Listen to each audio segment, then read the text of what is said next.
headed. It was less of it was what are we doing to impact it. That was sort of accepted that we couldn't really change anything. We're just too tiny. Mm-hmm. And it was more sort of looking at the past and saying, okay, well, this is sort of what's happened over the past 100 years or the past 1,000 years or 10,000 years, sort of the different cycles and whatnot, and how is that going to be used to sort of predict where we're going. And that there wasn't much of an agreement on it. There were some people saying we're about to enter an ice age, and there's other people predicting famines in 5 years because of the cooling or because of the warming or droughts or whatever. So there was a mishmash of stuff out there. But as time sort of progressed up into the 70s and 80s and I guess early 90s, a lot of the data was kind of accepted about the past. So we did have a little ice age that was, I don't know, I can't remember the dates exactly, and then it got warmer through a medieval warm period, which was much warmer than today, and then it got very cold in the late 1800s. Yes. Which was the Little Ice Age, and then it gradually got warmer about 1850 up till the present day. And that was generally accepted. And when you go back to, or you start looking into this United Nations business where they started pumping out all this great scientific consensus that they do, and all of a sudden, I don't know why, consensus and science are somehow interconnected like that. Yes. Sort of a silly idea. But anyways, you look at the early stuff that they published in their early reports. They accepted this older history. So you had this earlier warming period. They have these 1,000-year graphs. So it was warmer, like I said, the medieval warm period, then the Little Ice Age, and then warming up to today. And this was a big problem for them, because they keep trying to push this global warming idea, saying that everything's out of whack and mankind's doing all these horrible things. But they have this graph in their reports showing that we're well within a normal range of things. There's nothing abnormal at all happening with the weather. In fact, that we're heading towards a warmer period, which should be a better thing, not a worse thing, because the Little Ice Age was terrible. Yes. So they have all this information in there, and a lot of it came out of Herbert Lamb, I think was the name of the guy who did it. He was a famous climatologist. He did a lot of the research, and it included tons of different things from ice cores to samples they take out of the ocean, same idea with the cores out of the ocean, tree rings, and even paintings and diaries and stuff about weather, and all kinds of different things go in to make these graphs. Yes. And so there's all this build-up and all this history of making these graphs to have some idea what the past was. And then the UN accepted all this and downplayed it in their report, saying it's not a big deal. This is just ignore this. Basically, now we're all going to die. Because then they move to the 100-year time scale where everything's warming up. But what happened after the second report came out? I think it was Jim Hansen. I might have the name wrong, but anyways, this guy, a PhD student, published this paper that basically flatlined history. So there was no warming period, there was no medieval warming period, there was no Little Ice Age. It was just basically flat. Isn't Hansen behind the hockey stick curve? Yes, this is the information I'm talking about, Hansen, if that's the guy's name. Yes. And his hockey stick curve is what was published. Yes. And it flatlined history. All of a sudden there was none of these changes in climate, except at about the turn of the century where it got warm. So all of a sudden this new graph that supports their theory, which really is a ridiculous graph, became the most important thing and became basically a central piece of this UN document. So when you're trying to assess is this global warming genuine or not, you look at this report that's being published by the UN, and they have a graph that completely dismisses what they're saying. It says there is no problem, we're perfectly within a normal range of temperatures. And they downplay it, and then someone comes along and totally changes the graph, flatlines history,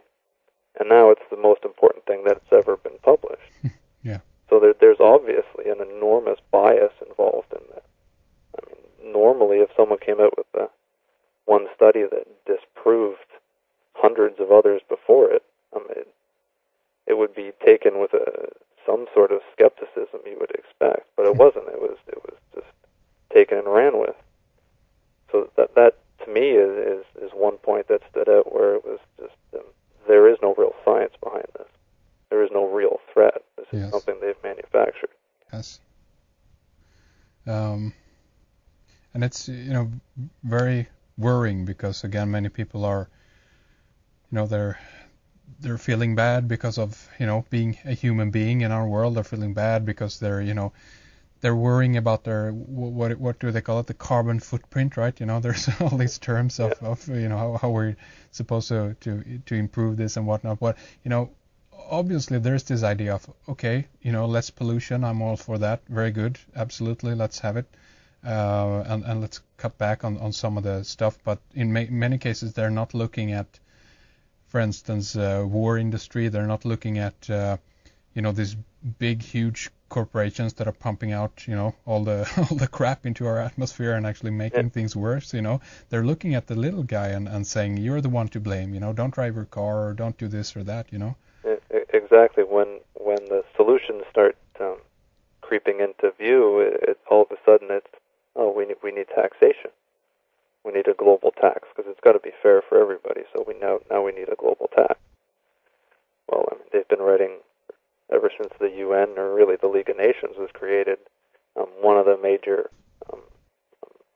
things that they needed to turn the League of Nations, or the United Nations, into a legitimate world authority was the ability to tax people. And all of a sudden, the only solution that people can seem to think of or agree on for global warming is a global taxation, a carbon tax for countries. And it can be started in any variety of different ways, whether it's just a tax on a barrel of oil or whatever, however it'll get started. But all of a sudden, it's like you said, it's always going after the little guy, and all of a sudden you're going to have a tax when you buy gas or do anything. You're the one paying the tax. Yeah. They're not going after any of the actual problems. Exactly. And that's a red herring, and people who are smart, who are looking into this and who are intelligent and can decipher, if you will, these kinds of messages as you've been doing here.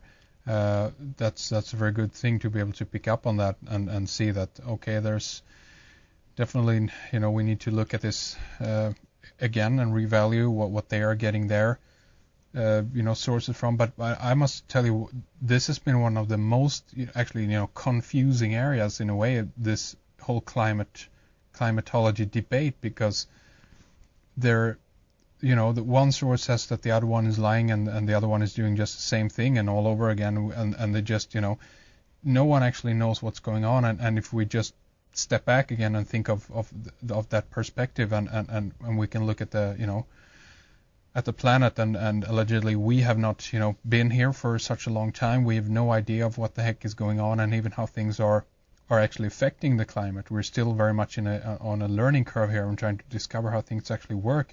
So to become so deterministic and to say this is how things are, this is how things are going to happen is very arrogant in my view, at least. Absolutely. And you mentioned something else that doesn't get talked about very much, is the confusion that's built up in this debate. Not even really a proper term, a controlled debate, I guess, on global warming, where it's not just the Al Gores and the Hansen and Stephen Schneider and all these different people that are pushing global warming as the end of the world.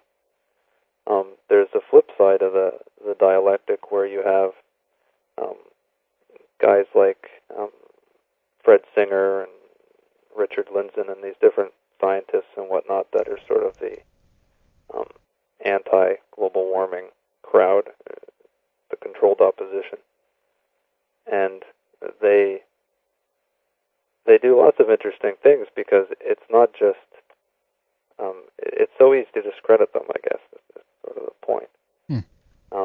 That there's always a link to an oil company or something. So the bulk of the people that are believing in global warming, as soon as they hear a guy he went to some conference for an oil company and got $10,000 or something to go there. They're not going to listen to anything he has to say. Right.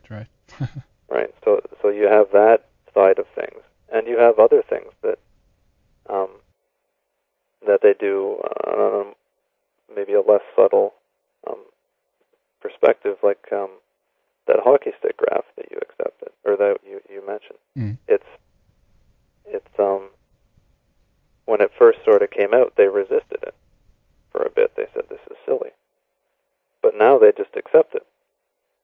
Now it's just sort of become part of the accepted. So now when they argue about global warming not being real, they rarely ever mention this hockey stick graph. It's now become part of the accepted body of evidence. Yes. And if you're genuinely resisting it, you don't let go of something like that. That's an enormous piece of the puzzle. You can't just let that be accepted. And you see a lot of this controlled opposition, which is rarely pointed out. And people, a lot of the people in the alternative media that don't agree with the global warming or see a lot of the scam behind it will jump over all these ideas of Fred Singer and Richard Lindzen and these different guys, or someone comes along and says there's global cooling. So we tend to jump at these ideas because they're counter to sort of what we're trying to resist. Yes. But in doing so, you tend to dirty yourself, I suppose, because you're behaving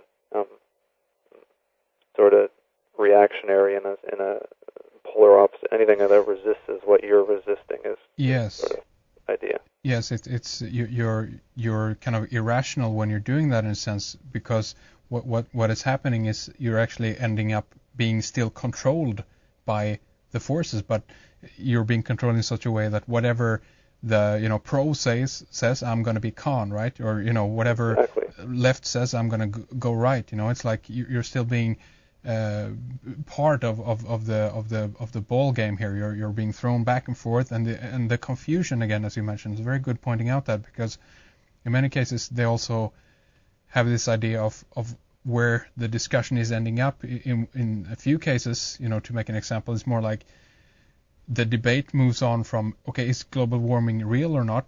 It moves away from that into another area, which is, okay, we know it's real, but how many degrees will it actually rise within the next couple of years? And scientist A says 1 degree and scientist 2 says 10, pick a side, choose. Yeah, exactly. And just to finish off that point of jumping at sort of the opposite view. Yes. One of the series I did was on The Next Million Years by Charles Galton Darwin, and that was published in 1952.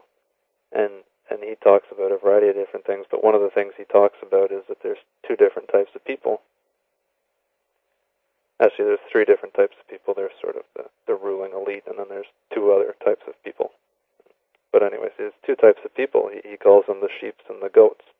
Mm. And these are his own words, and he says that the sheeps will go with the flow, and they will do whatever they're told to do, and they're just passive, and they'll follow the leader no matter what. And then the goats are basically the exact sort of opposite. They will resist where things are going no matter where they're going, and they will just be the polar opposite. They will be resistors for whatever reason. Just it has to be sort of the polar opposite approach. And he says that there's no trouble once you've understood that idea, and that you know that people behave in this manner. It's easy to manipulate it, and that's sort of the dialectic idea working. And the global warming debate is a great example of that.